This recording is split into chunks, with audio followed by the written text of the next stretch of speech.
I had been wanting to try a psychedelic for many years, but every opportunity that presented itself fizzled out somehow. I imagined fate was intervening, as I was worried that my mind might not interact too well with these substances and the universe was just protecting me from myself. So throughout most of my 20s, all I did was drink alcohol, smoke weed, and take various opiates. I found a way to procure some 4-ACO DMT and 4-ACO met. The 4-ACO met turned out to be degraded in the experience, though eye-opening, did not do much for me at all. I decided that next time, I was going to take enough to make sure I felt something, and as I had the 4-ACO DMT as well, I decided on 25 milligrams of it. The timing for my adventure was probably not the best in the world, but it ended up having little effect on my experience. I was supposed to be studying for a chemistry exam, but I knew I was going to dose that evening and became restless, so I gave up on studying. At 11:10 p.m., I measured out the 25 milligrams, poured it under my tongue, licked the measuring plate, and held it all in my mouth for as long as I could stand before swallowing and washing it down with a beverage. It had a nasty medicinal flavor that reminded me of when I would insufflate oxycodone, but it also had a slightly sour taste. It was not intolerable. The first sensation was apparent within 10 minutes. It was like the physical effects of anxiety without the mental distress. I felt lighter and more energetic, but also uncomfortable. I picked up my guitar in an effort to find something to stay focused on, but it proved fruitless. I laughed nervously and said to myself, I think I fucked up. I decided immediately that I absolutely did not want to play guitar. All I wanted to do was turn off the lights and lay down. The physical effects were very unpleasant to me, but I knew it was too late and I was going to have to deal with my actions. I turned off the lights, crawled into bed, curled up in a fuzzy blanket, and lay as still as possible. This was probably about 30 minutes into it. Sorry I don't have exact times, as I lost track of it. My dog came into my bedroom and scooted up to my face, trying to get me to pet her. This was when I began to notice patterns everywhere. I'm not sure how to describe them. They were boxy and maze-like and constantly moving. They were not what I would call intense, they were not very bright, the colors were dark red and blue, mostly, with a liquid sort of texture, but still they were very visible. Pictures and posters on my wall seemed to melt and distort. I looked at my dog, and her snout and eyes began to morph. I couldn't help but giggle. I couldn't believe what the fuck I was seeing. I also felt slightly apprehensive. I didn't know what was ahead of me, and the physical anxiety didn't help matters. I just pet my dog constantly and told her she was the only thing grounding me to reality at that time. Petting her was a delightful experience. Her fur felt way more soft than it normally did, and I'm sure she was enjoying it just as much as I was. The physical effects were becoming an extreme hindrance. I was very much enjoying the visual effects, but the body load made me wish several times that the whole thing would just end. I wanted to throw up so badly, but I was afraid to stand up for fear of making myself feel even more ill. The not-so-pleasant physical feelings seemed to dissipate when I closed my eyes, at least for a while, before they would intensify and then dissipate after opening my eyes. I also felt tingling throughout my body and what I am guessing was vasodilation or constriction, because it felt very similar to my migraine medication, which is a non-psychedelic. Obviously, tryptamine produces a slightly similar physical sensation. The cycle of comfort and discomfort, brought on by closing my eyes and then opening them, continued for a while. I lay on my side, watching the window blinds breathe and morph, with patterns overlaid on them, until I got so physically ill I had to close my eyes, and then I would watch patterns and sev for a while. Although I was at times uncomfortable, I couldn't stop giggling, often at the silliest things. I would hide my head under my blanket and just giggle away like a 5-year-old. I truly felt like a kid. All this has happened, I thought, and I haven't even tried listening to music. Since I was feeling so uncomfortable, like I was in a balloon rising farther from Earth and farther out of my own control, I wanted to listen to something that would ground me, so I picked my Morning Jacket Z, because they're my favorite band and that's my favorite album of theirs. I was hoping its familiarity would bring me some comfort. People often say that when you take a psychedelic, every little thing you do seems very novel, like you're doing it for the first time. I finally understood that, listening to this album. Despite having listened to it more times than I can count, it was like I'd never heard it before, and the level of detail I was able to perceive was astounding. I found it even more astounding that I was listening to it at a very low volume, yet the sound was immense, engulfing, and three-dimensional. I heard effects on guitars that I'd never heard before. I was able to appreciate how well the album was mixed. I felt like I was in the studio with the band. The best part was that listening to music seemed to quell the physical discomfort. If I stopped the music, the unpleasant physical sensations returned. I decided to skip It Beats For You. Although I liked the song's sentiment, the dark chords and sinister bass line made me uncomfortable at that moment. I wish I had stuck around for the whistling part, though. I continued on my merry journey, occasionally giggling at the incomprehensible experience I was having. For reasons I still do not know, I ended up crying during the climax of Gideon. I was overcome with emotion and had a good cry. I didn't have any sad thoughts, and the lyrics have never seemed to me particularly somber, but still I cried, involuntarily. By the time the middle of the album was reached, I encountered the deepest point of the trip. I closed my eyes and had what I suppose would be called an internal hallucination, which took place in a red and yellow big-top circus tent, probably due to the circus waltz sound of the song Into the Woods. It was like a daydream but with exquisite detail. I was fully immersed in this environment, and I seemed to have no control over how it played out. I didn't care either. I was completely disconnected from a focused stream of consciousness, just floating throughout wherever the hell I was, observing.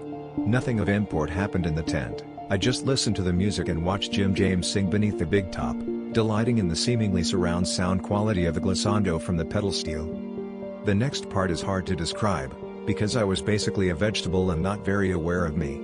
I felt almost paralyzed in bed, though not in a bad way. I drifted in and out of awareness, but when I did come to, I would hear voices coming in and out.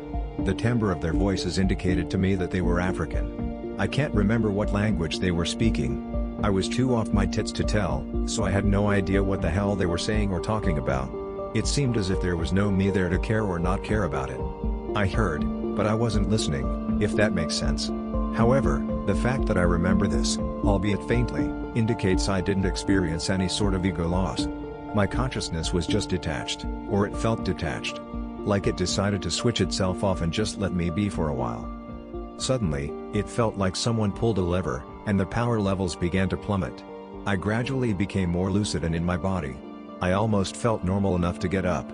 This lasted for a couple of minutes before the tingling came back, and I knew right away that I was going to start tripping again. I progressed through the remainder of Z, and prepared myself for the emotional moment I knew was coming at the closing song. I easily cry to Andante when I'm completely sober, so if this chemical made me cry for no reason at all to another song, I knew I was going to bawl my eyes out to this one. And I did, but it didn't happen until the climactic forte of the song. I suddenly felt an extreme flow of empathy for Jim James, probably one of the most empathetic feelings of my life. I felt how sad he was about his friend, and for the rest of the song I could not stop weeping. My crying decreased in intensity when the saxophone came in and the song quieted. It felt like the saxophone was weeping with me, or I was weeping with the saxophone. The phrases of the notes seemed to breathe in when I did and flow outward when I wept outward. I noticed afterward how wet my pillow was, but it was like feeling that cool, wet fabric for the first time. Like when you're a kid and you experience that sensation. Now, anytime I think about that moment in the song and my reaction to it, my eyes begin to water. The remainder of the trip continued to cycle, with phases of tripping trading with moments of lucidity and realness, though lessening in intensity each cycle. I listened to some Sturgill Simpson and that too sounded just as amazing as Z did. I again felt like I was in the studio. I could see every line of emotive expression on Sturgill's face as he sang. From that point on I just chilled out while things began to decline. I felt more back down to earth, and the music lost a bit of its mesmerizing twinkle. I finally felt well enough to get up, though I had a physical sensation of buoyancy as I walked around. I was voraciously hungry and ate many foods, a banana first, and again. It felt like I was eating a banana for the first time. It was so delicious, I thought my dulled senses from years of living in the real world had been clouding my ability to sense how wonderful it truly tasted. All experiences felt as though a veil had been lifted. I fell asleep around 4 in the morning and woke up at 10 a.m., unable to go back to sleep. My eyes felt very grainy and dry, but otherwise I felt great. Nothing like the day after I'd taken the 4-ACO med, which left me with an anhedonia and foggy consciousness that lasted for a week. This time, I felt clear-headed and otherwise normal. I had boatloads of physical energy later that evening at work. I'm not sure if 25 milligrams was too much for someone's first time with any psychedelic, but apart from the physical discomfort in the first half of the trip, it was a wonderful experience. Prior to this, throughout my many years of researching various psychedelics, I thought, if anyone was likely to freak out and go insane from these things, it was me. But I had such a pleasant experience I'm still a little astounded at just how pleasant it was. I even had an occasional bad thought cross my mind during the trip, but nothing terrible ever came of it. Before I tried any psychedelic, I thought for sure if I had even one negative intrusive thought during the experience, that it would surely sour the rest of my trip. But when the thought of an ex peeped its way into my trip, I just grinned and thought, screw that person, and went on my way, and that was that. No freakouts, no break from reality, in the bad way, just a barrage of incredible sensations and perceptions. And nausea. Another note, my primary motivation for seeking out a tryptamine was due to my chronic, debilitating migraines. I had read that sumatriptan, my current migraine medication, was a tryptamine, and made the association with previous psychedelic research immediately. I read about the similar molecular structure of migraine-aborting tryptamines and psychedelic tryptamines, and I had read about other people's success with psychedelic tryptamines' cessation of migraines and cluster headaches. I had a hunch, or maybe just a hope, that it would help me too. The sumatriptan is somewhat effective, but it doesn't work all the time, and when it doesn't work, my migraines interfere significantly with my day-to-day life and livelihood. I get migraine headaches so often that I often go through my prescription well before my insurance will allow me to get a refill, and the thought that I might be having rebound migraines made me to test my condition, and the sumatriptan, even more. I wanted something that would just get rid of my migraine symptoms and headaches altogether, or at least decrease their frequency. I have noticed since consuming even the 4-ACO-MET that the usual nagging pain I have in my left temple and orbital area has disappeared.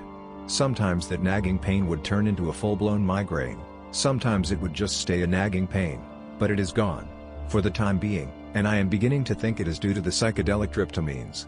I was even able to have several beers with some friends last week without a hitch, when it would otherwise leave me with a migraine. It is hard to fully convey how wonderful it feels to not have that pain looming in my temple, threatening to disable me at any moment. That pain is gone, there is no trace of it whatsoever, and as such, no migraines for it to progress into. I feel normal for the first time in nearly a decade. If it is indeed the chemical that is responsible for this, it has already brought me immense relief. But only time will tell. I have read reports of people going up to 6 months without a migraine following psychedelic tryptamine consumption. If I have even a third of that success, I will be extremely happy. That this chemical might bring me relief from that wretched disease makes me want to cry tears of joy. It just might give me my life back.